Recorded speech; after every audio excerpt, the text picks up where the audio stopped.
why can't I identify as a black lesbian?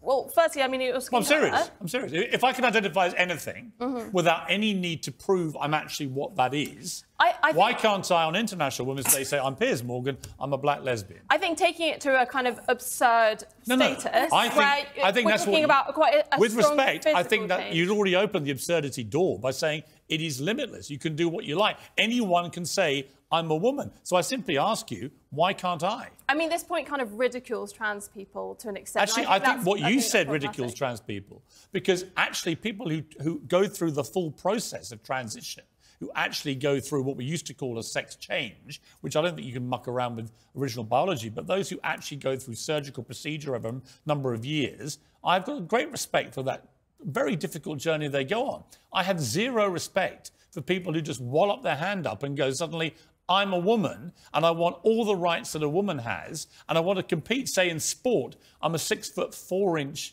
athlete, sprinter, swimmer, whatever, who's competed very mediocrely in male sport. I now want to come in and crush women in swimming pools and in sprinting events and break all their records, perhaps irrevocably, just by saying, I'm a woman. I think that is the absurdity you were talking about. My response was to say, well, if it's limitless, why can't I then say whatever I want to say?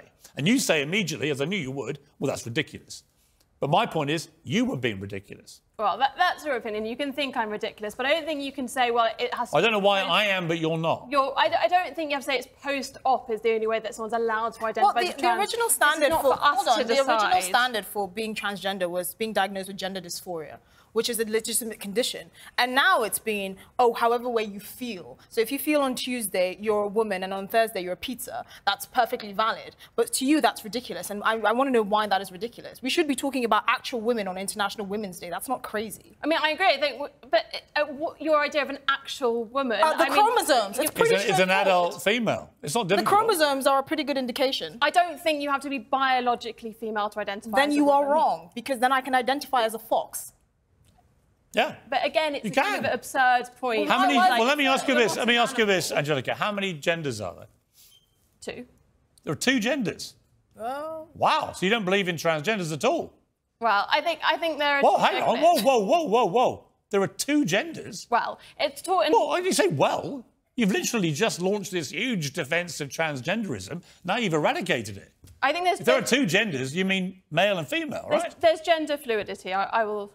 Fluid between what? Between what? Between different identities, and we can choose different identities. You see how difficult this is, though? But it is difficult, but I think making... But it's not difficult until you make it difficult. You see, the BBC has done teaching videos to 11 and 12-year-olds where they say there are 100 genders. One of them was astrogender, which is an affinity with the stars and the galaxy. My response to that, on the last show I did, was to say, well, in that case, I identify as a 2-spirit penguin. I was then told I was being ridiculous, but I made the same point.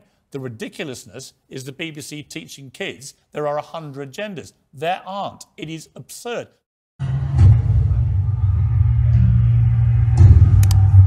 On vit dans une société